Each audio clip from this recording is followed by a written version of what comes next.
17ème du championnat et avec seulement 32 points en avril, égalité avec Brest, champion en titre et finaliste pour la deuxième fois consécutive de la Coupe de France, voici le FC Nantes. Récit d'un club qui cette saison est capable du pire comme du meilleur. La dernière fois que Nantes trouvait le chemin du succès en championnat, nous étions mi-février et Paris jouait encore l'Europe. C'est dire à quel point ça remonte. Plus sérieusement, cette saison est celle de tous les dangers pour Nantes. Car s'ils peuvent espérer gagner contre Toulouse ce samedi, s'offrir une seconde Coupe de France consécutive et jouer l'Europe l'année prochaine, Nantes doit d'abord maîtriser son sujet en Ligue 1. Dès le début de saison, Nantes commençait la lente descente en affaires. Seulement 2 victoires en 2022, les hommes d'Antoine Comboiré ne trouvaient la solution qu'en Ludovic Blas et Moustapha Mohamed, censé remplacer l'immense Kolo Muani, parti l'année dernière du côté de Francfort.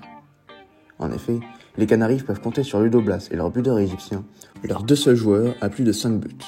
Mais le réel problème du FC Nantes ne réside pas seulement dans le manque d'attaquants tranchants aux abords de la surface, mais aussi et surtout sur la mauvaise gestion du club mené par Kita.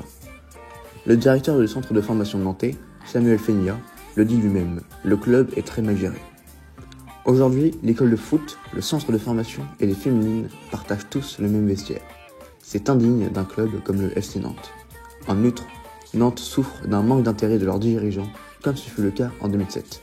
Cette année-là, Valdemar Kita embauche Pascal Pro dans le comité d'entreprise pour 15 000 € par mois. Ainsi, pour compenser cet achat plus ou moins intelligent, Kita va licencier 27 de ses salariés. Plus récemment, Kita est à l'origine d'un mercato désastreux, en partie responsable de cette mauvaise saison.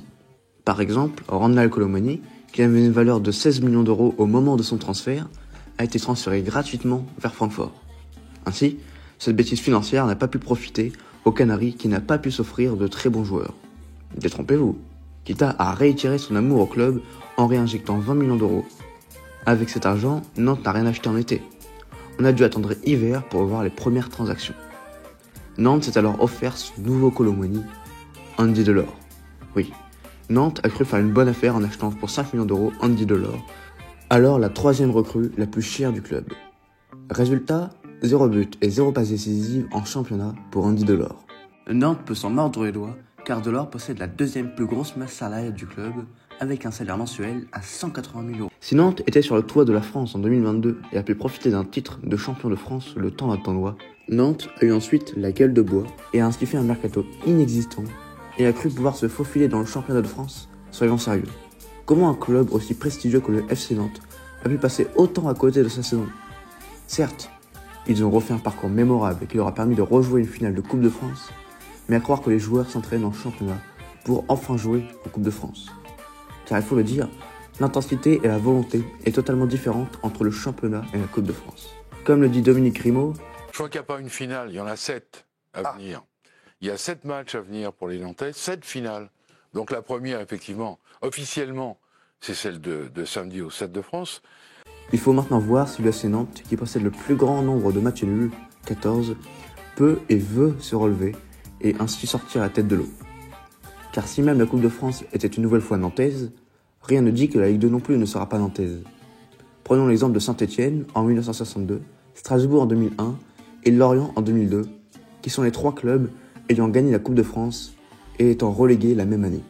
Les 2 prochains matchs contre Brest et Strasbourg seront décisifs pour espérer rejouer en Ligue 1. À Nantes de ne pas se tromper et faire les bons choix. Car ce n'est plus la Coupe de France et le maintien, mais ce sera sûrement la Coupe de France ou le maintien.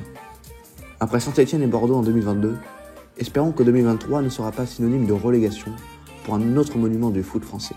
Ce samedi sera également décisif pour le maintien de Nantes.